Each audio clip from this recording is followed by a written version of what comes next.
This is the Roller Coaster Podcast, and I'm your host, Lucy Q. Life is a wild ride. It has twists and turns. It's scary, exciting, and downright fun. So throw your head back, arms in the air, and come along with me for the ride. Life is like a roller coaster, baby, baby. I wanna ride. Episode 200 of the roller coaster will soon be here, and this is your chance to be part of the fun.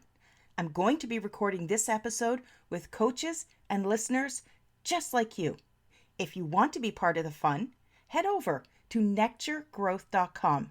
Sign up for free and RSVP for the November 18th event. All of the details will be under the events tab. I can't wait to see you there. What are you waiting for? Come join us. You know you're worth it. Ride. The one thing that we all have in common, regardless of age, race, or geographic location, is that we all just want to be happy. That begs the question, why are so many people not happy? What's holding us back? And how do we unlock happiness? Joining me today is Justin Schenck, podcaster and founder of Growth Now, to share how you can squash limiting beliefs and become the person you've always wanted to be. Welcome to the roller coaster, Justin. Lucy, let me tell you, I love roller coasters, so I'm excited for this ride. I really appreciate you having me on. I used to love roller coasters as a kid. Loved them. The more they went upside down and made you wanted to throw up, that was my thing. I love it. I still love them. I'm no longer a kid, but I still love them. Yeah, I don't live close enough to them anymore, so it's been a few years, sadly. That'll do it. So, Justin, what led you to create the Growth Now movement and summit? Yeah, it's a really good question, and I'll try and make the story as short as possible. But the original idea behind the podcast, the Growth Now movement, was I wanted to interview entrepreneurs to pick their brain so I could learn how to be a better entrepreneur. At this point in my life, it was about 5.5 years ago. I had 3 failed businesses, and I was like, clearly I'm doing something wrong. And I saw podcasting, even back then when podcasting wasn't as popular as it is now. I saw it as a tool to pick the brains of some of the smartest people in the world. And so that was the original idea behind the show, was just really a tool for me to learn how to be an entrepreneur. And what ended up happening about 5 months before I launched the show, it was actually the worst day of my life. My mom lost a 20-year battle to opioids. And in that moment, my eyes opened up to life is so much more than trying to prove other people wrong. And I realized that, my whole entire life of me trying to build these businesses and find what society says is successful was me trying to prove people wrong because of how I was raised and not being a great student, and my mom having an addiction issue, and, my dad being in jail at one point. I was like, look, the only way I'm going to prove them wrong is by doing the things society says I need, which is success in business, especially as a male.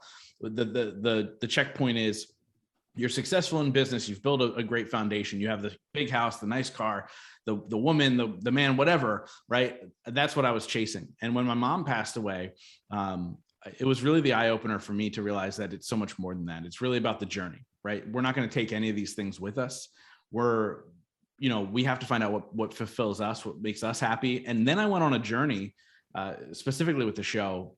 Probably the first 2 years was a journey for me. The questions I asked were for me, of how do I overcome my limiting beliefs? How do I overcome my rock bottom moments? How do I find self-love and happiness? And it became a journey for me. And, obviously I started to do the work and unlocked a lot of those things and overcame. And then the success of what I thought was success happened organically. The business grew and everything else, and obviously grew into live events and, a coaching company and all these other things. But, what started out as an idea to help my own life turned into something that now helps people in over 100 countries every single week. And I'm blessed to be able to be the guy behind the microphone and have those conversations. You said something there that really kind of, it got me. And that was proving other people wrong. And it was in the moment that you said that I realized that, yeah, that's what I used to do. you're so, I want to say, so desperate just to prove that you're enough and that you matter, that you do everything that you think you're supposed to do, that what I call the dreaded checklist.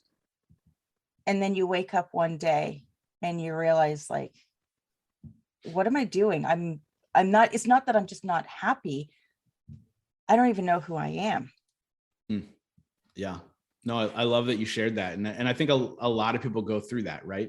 And a lot of those people chase those big dreams. And I personally know some people who chase those big dreams and attain them, and they ended up committing suicide because they didn't get the happiness they wanted on the other side of it, right? That journey of self-worth, I am enough, it's all internal. It's an internal journey. It's the inside work, right? And what I talk about a lot are the 4 pillars of life, which is business, spirituality, wellness, and relationships. And I realized that these are the pillars to what I define as happiness or fulfillment. If you can continue to pour into those 4 pillars, everything else is kind of the reward. But here's the thing. A lot of us go headfirst into one of the pillars, and we head down and we focus on the one. And a lot of times it's business, right? And we go, once I build this pillar, everything else will align. All of a sudden, I'll be happier spiritually. I'll be able to stop and focus on my wellness, and I'll be a little bit, healthier, and I'll be able to stop and focus on my relationships at that point. Or hey, I don't even need to focus on my relationships, because if I'm financially wealthy, then my relationships will just automatically be better, right? But what I always like to say, I'm a visual person, so I like to put it, as a visual.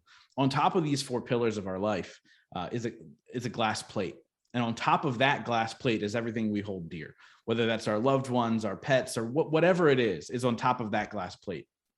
And if we go headfirst into one of the things, and the other 3 pillars lack, that glass plate begins to tip. And eventually, if we don't notice in time, that glass plate is going to fall and shatter, and you're going to lose everything that's important to you.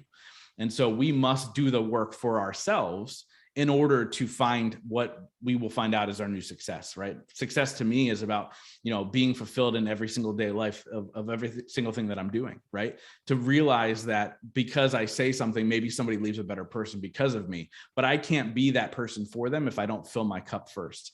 When we search for fulfillment outside of us, we're usually pouring from an empty cup, right? And so we need to make sure that our cup is full in order to then go find that fulfillment.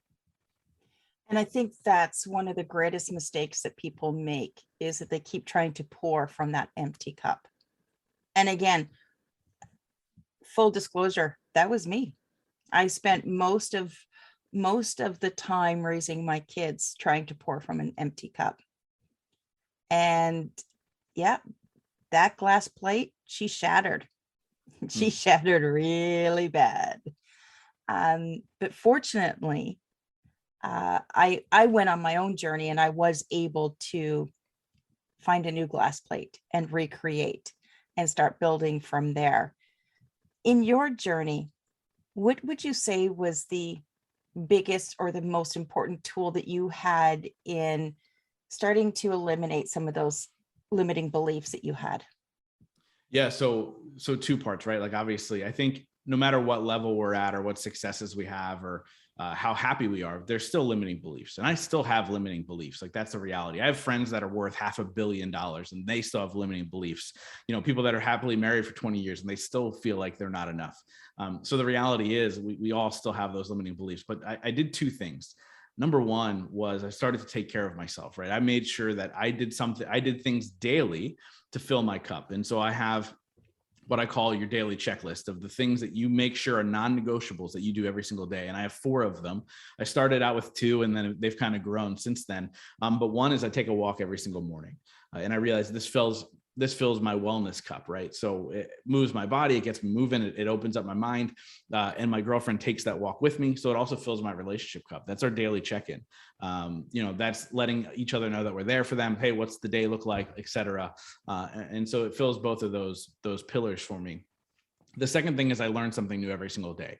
A lot of times it's business related, and I could learn that from a YouTube video, a podcast, a book, whatever. I learn something new every single day to hopefully build that business cup for me. Number 3, I reach out to somebody that I care about and let them know that I'm thinking about them. And a lot of times people hear this one and they go, well, that sounds like you're doing that's for other people. But no, it's for me, because I get filled by knowing that I can be there for people that I care about. And then the fourth thing is I do a daily visualization practice, usually towards my larger goals and my larger things that I want in my life. But sometimes it's very, literal for something that day. Like, let me visualize the conversation I need to have. Let me visualize this podcast. Let me visualize whatever, so I can show up as my best self. And my visualization practice is very much tied to emotion. So therefore it makes the actions a lot easier. And so I first then fill my cup doing those four things daily. They're my non-negotiables. Sometimes there's more, but without a doubt, those four things I do every single day. And then once I started to fill that cup, I realized that I had so much more energy, and I had so much more availability for others. I had so much more focus in on my business and all these other things that those limiting beliefs started to slip away. But I realized that there was actually a 3-step process that I do to overcome every single limiting beliefs that I ever had. At first, it was subconscious. It was just happening. And I looked back and I was like, how did I overcome the limiting belief of being a public speaker? Saying I wasn't enough of that. What did I do? And I realized that it was 3 steps. Now, it's a very easy 3-step process. It's just not simple. So the first step is you have to get uncomfortable. You have to do something to get yourself out of your comfort zone in order to really shake up the energy that's inside of our body. And I'll give an example of this in a second. The second step is surround yourself with the right people. Make sure you have the right team around you. And by team, I mean, it could be your best friend, it could be your partner, it could be a business, team, whatever, but make sure you have that support system. And step 3, take action, because nothing works unless you do, right? And so when I look at this 3-step process, I really began to consciously do it just recently. So at the end of 2020, I realized that I had gained a ton of weight. I was that total COVID guy, right? Like I let COVID get to me, and I was eating all the snacks and drinking the beers. And I was like, oh, wow, I've gained some weight. But then I also realized that my whole entire life, I was like this: gain weight, lose weight, gain weight, lose weight, lose weight, start to get in shape, self-sabotage, and then, gain the weight back. And I kind of looked at everything and I went, why does this keep happening? Why can't I break this cycle and be the fit guy, be the guy who works out daily? Why can't I stay committed to it? And I went back into my life and I asked myself, where did this limiting belief come from? And I realized that when I was 12, I broke my hip. And after the 5th surgery, the doctor comes in and, I was just getting to the point where I could start walking again.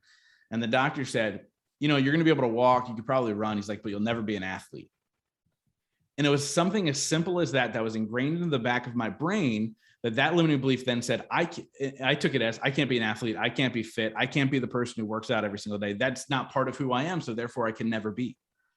And so in the beginning of 2021, I decided to break that limiting belief with this 3-step process. And I got uncomfortable and I committed to something called 75 Hard, which anybody who doesn't know, it's designed by a guy named Andy Frisella, which is 75 straight days of 2 45-minute workouts. One has to be outside. Now, keep in mind, I live in Pennsylvania, and I started January 1st in the middle of snowstorms and ice storms. Drink a gallon of water, 10 pages of a self-help book, a progress photo, no cheat meals, and no alcohol for 75 days straight. And so I got uncomfortable and said publicly on my podcast, I'm doing 75 Hard. The second thing was I surrounded myself with the right people. My girlfriend did it with me. And this is how I knew I was surrounded by the right person. On the first day, we took our morning walk, which was our outside workout most days. And I turned to her and I said, I'm an athlete, babe. And she turned back to me and she goes, yeah, you are. And that's how you know you're surrounded by the right people, right? And then number 3, I took action and I completed 75 Hard. And ever since then, I've worked out consistently 5 to 7 days a week without negotiation, beyond my walk, by the way. So the walk is the programmed. And then there's a second workout every single day, 5 to 7 days a week since then. And I really believe that I've broken through that subconscious limiting belief that I had carried. And I realized that anybody can do this 3-step process. But is it hard? Yeah, it's hard, but it's worth it, because every single limiting belief that we've carried from our childhood or whatever, we have to break through in order to feel fulfilled and live the life that we want. And our limiting beliefs, they always seem to tie back to a story that we're telling ourselves. And typically it's something, as you mentioned, a doctor saying you're never going to be an athlete. Something so seemingly irrelevant at the time. but somehow that comment that made in passing seems to burrow itself into our subconscious and creates these stories that we tell ourselves. And those stories then become our limiting beliefs. Yeah, 100%. Right. And I've actually realized that limiting belief comes from 4 different places. One could be as simple as a passing comment like that, right, in our childhood. So these things ingrained to us in childhood. Another great example of this is that little girl or boy who hid behind their mom's leg when the mom approached their friend, right? They hid and they were shy. And the mother goes, oh, that's just Justin. He's shy. Or that's just Lucy. She's shy. All of a sudden we carry that with us. It could be as simple as that. So our childhood is 1. 2, society. Society says, oh, hey, you're a woman, you can't do this. Or, hey, you're a Black male or woman, you can't do this. You're whatever, you can't do this, right? So society puts these limiting beliefs on us as well. As a matter of fact, if you look at the statistics in life, they say if your parent's an addict, you have a 50% chance of being an addict. If your parent's in jail, you have a 50% chance of ending up in jail. That's what society says, right? So if I listen to that limiting belief from society, I'm 100% screwed. So we have to be able to break all of these things, right? A third thing is our own negative self-talk, right? When we look in the mirror, oh, you're gross, or oh, you're not worthy of love, or oh, whatever, right? Those limiting beliefs we might just put upon ourselves. And the fourth thing is the subconscious, right? There are things that happen to us that we potentially A, blocked out, or B, we've forgotten about because it happened when we were so young. Like something that could have happened when we were 2 or 3 years old that was traumatic to us at that age is still a limiting belief that we have to work through. And there's things that you can do to kind of uncover them from the spiritual side of things. We talk about that 4th pillar, spirituality. But the reality is those are really the 4 places that these limiting beliefs come from. Now, a lot of that is out of our control, except for maybe the negative self-talk. A lot of that is out of our control. But in order to overcome them, we have to take control of that. We have to do the actions that we need to do to overcome them. We must do the work in order to become that person we want to become. And we have to destroy those limiting beliefs. And it's that work, doing that work, it then goes back to being uncomfortable. Mm-hmm. That's where your 3-step process comes in, is where you have to get uncomfortable, because whether you like it or not, you've got to dig down and figure out what those subconscious thoughts are that you have hidden away in those dark corners of your mind. And I've made this mistake for years. I kept thinking I could do it on my own. If I watched enough videos, if I read enough books, I can fix everything myself. Yeah, no. Yeah. You need to have the people around you to either provide the support or call you on your BS when you're trying to hide behind excuses. Yeah. And you physically have to take the action. You have to do the work. There's no 2 ways about it. Yeah, 100%. Right. And that's really again, it's easy, but it's not simple. Right. It's simple. It's not easy. That 3-step process. And you talk about making sure that you're surrounded by the right people and making sure that these people are really supporting of you. There's 5 people that I say people should have in their life, right? One is the cheerleader, that person who's going to cheer you on, to push you through those rough times, who's constantly positive on who you are and the impact that you have in the world. And that person who is just that great cheerleader. I think that's a necessity. The second one is I call them the bruiser. This is the person who has your best interest in mind. That's an important part. This isn't a person who's an abuser. They're a bruiser. There's 2 different things. So that bruiser is that person who pushes you, who questions your actions, the person who calls you out on your BS in order to support you, to get you through those rough times. The third one's the softie, right? That person that will listen to you cry all day long, and they just allow it to happen, and they'll support you and they'll hug you at the end of it. That softie is super important, because we have to allow our emotions to come out. And in order to do it at a high level, it's to have somebody kind of really be that shoulder to cry on. The fourth one is the mentor. That person you look up to it could be somebody from a distance. It doesn't necessarily have to be somebody in your world, but that mentor who you strive to be, that person who you're striving to be, whether it's because of their attitude, how they treat other people, or even their success in business, you have to have that mentor. And the fifth one is a coach. And I'm talking about a coach that you pay money for. That person who you invest in, who has your best interest in mind. But the reason it's important to spend the money is because that really indebts you into doing the work that they're teaching you or walking you through, right? The mentor is cool because it gives you hope and dreams and actions, but that's never enough to take the action. So you need that coach who's with you, who's going to have that monthly or weekly call with you, to push you through. And those are the 5 people that I think that you should definitely have in your corner at any given time. And there's different ways you can go find them. I've been fortunate enough that I host a podcast where I interview some of the craziest people in the world. And my 5 is pretty legit. A lot of them, or not all of them, but some of them are rotating doors, right? They'll change over time as you grow, they'll change. I have a different coach usually every year, every 2 years, depending on where I am in my business, because that's the kind of coach I hire now. It used to be other types of coaches. But the cheerleader, I'll tell you right now, is a guy named Chuck Balsamo, who I think is the greatest human being on the planet. He's my cheerleader, and I get to see him in a couple of weeks in person. So I'm excited about that. But, I think those 5 people are super important.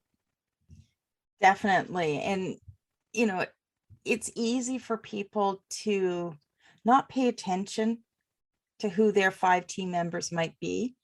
But I think it would be a good exercise for anybody listening to go through and to figure out who in their life fits these roles, especially that role of cheerleader. I'm so fortunate because I have 3 cheerleaders. My husband, we have adult children. They're 19 and 22. And the 3 of them, those guys, they are my biggest cheerleaders. My youngest the other day was saying, they're away at college, and he was saying, look at what you're doing, Mom. How many people in their 40s suddenly decide to start a podcast? He's like, you're kick-ass. And I tell all my friends about you. So those are the people. You need to have people like that in your life. You need to have, that going to the softie, you just need to have that soft place to land. That's just going to listen. Justin, tell me, who are some of your mentors that, that if somebody is listening, they can, maybe look them up on YouTube and start to listen to, some of their teachings? Yeah. So, I'll tell one that has a ton of content online. His name's Ed Milet. Is a great mentor of mine too. One thing that's super important to me is that people that I look at as mentors now, because I have the opportunity to have conversations with a lot of them, they have to be good people. Like the work that they're doing has to come from the heart. But I watch him from so many different standpoints, right? Like how he's grown his business, how he's been able to make impacts in his coaching career. A lot of people don't know this, but he coaches one-on-one, like massive celebrities and athletes and people like that. So to be at the forefront of some of the top people in the world and be the leader for them, I really watch him for that. And I go, how do I get to that point? Because I strive to be there, right? Another one's a guy named Fabio Viviani. He's known for America's Top Chef. So I think he was like runner up, but he was fan favorite one year and went back for the All-Stars. But this is a guy, fun fact about Fabio. I was going to an event as an attendee a number of years ago, and Fabio was one of the speakers. Now, I'm not a TV watcher, so I didn't know who he was. And I'm like, who cares about a chef? This is dumb, right? And while he was speaking, I turned to my friend who went to the event with me, and I go, I need to be friends with that guy. Within a year, he was on my podcast. And then he's actually now one of my really good friends. He spoke at my first live event. He's somebody I can reach out to. But here's why he is a mentor of mine. He is the most giving human being on the planet. When him and I became friends, there was no reason he had to be my friend, right? He wasn't getting anything out of it. And I realized that I was attracted to him from that standpoint, because I don't care what your celebrity is. I don't care what platform you stand on. I don't care how much money you have. I care if you're a good person. And if you're a good person, you can be in my circle. And I realized that I connected with him from that standpoint, but he's at another level.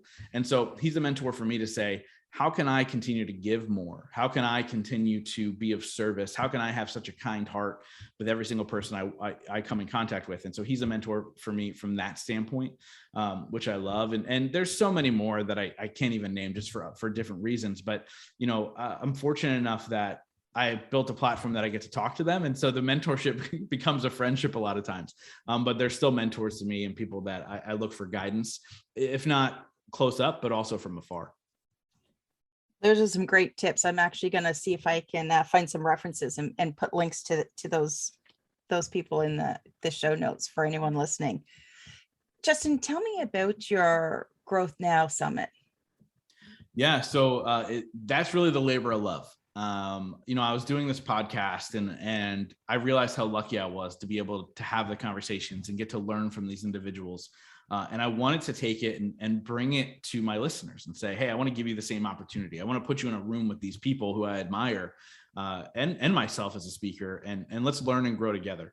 And so 2019 was the first year we did it. It was a sold out event, which is crazy to me. The first year you sell out an event like that doesn't happen. And I was able to do it. Had incredible speakers and was like really geared up to do it again in 2020. And as we know, COVID happened. And so the event didn't happen in 2020, but we did switch to virtual. We ended up doing 2 virtual events over the course of COVID. And it was a different experience, but I was still able to make amazing connections with people. And there was a great learning. And then, we're going back to live in May of 2022, which I'm really, really excited about, in Lidditz, Pennsylvania. At an incredible venue, and the speaker lineup is not fully announced yet, but so far they can check out who the speakers are. But again, it is really about bringing together like-minded people who want to grow in the 4 pillars of their life and learn from some of the top thought leaders in the world on those different topics, whether it be business, relationships, spirituality, and wellness, and really take their life to the next level. And we do that by showing up into the room and surrounding ourselves with the right people and enjoying that process of getting uncomfortable and connecting with people we never knew before, and really, taking our lives to the next level. So the Growth Now Summit for me is my labor of love. And it's a ton of fun too, by the way. There's an after party. If you get VIP tickets, there's a VIP party where all the speakers are there. So you get to rub elbows with them. And it's just an incredible 3-day, exciting bash for forward-thinking people. Yeah, it sounds like the type of event that you would walk away from and you're going to be on a high for several days, just running on adrenaline, just from all the the positive vibes and all of the great content. Yeah, I can tell you this. Obviously, I was the host of the event and I spoke, but I rode that high for many days afterwards because I didn't sleep for 3 days. So the fact that I could continue to not, live a normal life the next couple of days after it was pretty incredible. But yeah, it is, but it's so much more than that. And let me explain, right? Like motivation is great. Like I love motivation. It fires me up. I love watching things on YouTube. I love going to other people's events and attending and learning and being motivated and inspired. But what I've realized with the summit and the community is that it's a community. And so that excitement, instead of lasting 2 or 3 days, lasts a lot longer because you get to be plugged into this community of people who are there to support you in your crazy dreams, right? Like, from the first one, I can't tell you how many podcasts were launched from it. By the way, I didn't even talk about podcasting, but it just gave them that inspiration to go do it. But like how many podcasts, how many mastermind connections happen, how many business connections happen. And those people are still running today. And I see it all online all the time. Them being guests on each other's shows and doing all these things. And I get to go, I was the connecting point to that. And that makes me happy. That is so much more than just that high. Although don't get me wrong, I love that high. But it's so much more than that, which I really, really love. Oh, that's great. So Justin, just as we wrap up, do you have any final thoughts or words of wisdom that you'd like to share? Yeah. I think some of the greatest things I ever heard in my life were, you are exactly where you're supposed to be. I think we get so caught up in the idea that I need to be a certain way, or society says I need to do this or be this or have this, that we get caught up in the fact that we don't have it, right? Especially now with social media where everybody's highlight reel is being thrown around 24/7 and we think our lives just don't match up. But the cool thing is when you realize that you're exactly where you're supposed to be in this very moment and that everything is going according to plan, it changes the game. because you can start to believe in yourself and you can start to say, life is happening for me, not to me. And you get out of that victim mindset and you really begin to take action towards whatever life that you want. And you do have complete control over that. And it's just about by taking one simple step today. Something my mother said to me while she was still alive. When my first business closed down, I called her and I said, Mom, we're shutting down the business. And it was a terrible day for me. My mom said something that any mom would probably say, but it meant so much more to me, in hindsight. And she said to me, Justin, you're headed in the right direction. Keep your head up and keep moving forward. There's going to be setbacks. There's going to be roadblocks. There's going to be all these things. And maybe you're in one of those moments right now, but as long as you're headed in the right direction, all you have to do is keep your head up and keep moving forward. And you're going to find that fulfillment that you've been searching your whole life for. And you did. I did. I have to say that I'm pretty damn happy with my life. I can't complain, but it was a lot of work. I think that's the reality that people don't want to hear. Yeah. But I'm enjoying the journey. I'm glad that I got to have this conversation with you. And to get to have these conversations, many times in my life, it fills me up. Definitely. And Justin, where is the best place for people to connect with you? Yeah. So I'll say three things. One, wherever they're listening to this, they can search Growth Now Movement, find my podcast. If they like it, I always like to say, come along on this journey with me, because that's exactly what it is. So find me there, hit subscribe. The second thing is I love hanging out on Instagram. So at Justin T. Schenck there, send me a message. I try and get back to everybody. So at Justin T. Schenck, you can see how to spell it in the show notes because it's not how it sounds. And the third thing is if they're interested in checking out that summit and what we have planned, they can go to growthnowsummit.com. We have about 60 tickets left until we're sold out. So you have a little bit of time, but not a ton of time to go and grab your tickets at growthnowsummit.com. To connect with Justin, make sure you check out the show notes. I'm going to have all of the links in there. And Justin, thank you so much for joining me and sharing your story today. Yeah, Lucy, thank you so much for having this conversation. It's important. And I love what you do. You're really good at this. So thank you so much. Thank you. Thanks for listening to this episode of the Roller Coaster Podcast. Want to chat or share your ideas about today's show? Pop me an email at hello@therollercoasterpodcast.com. Don't forget to connect with me on Facebook and Instagram at The Roller Coaster Podcast. Our theme song, Roller Coaster, was performed by The Lucky Setback. Audio editing by the one and only Jeff Quigley of Quigley Creative.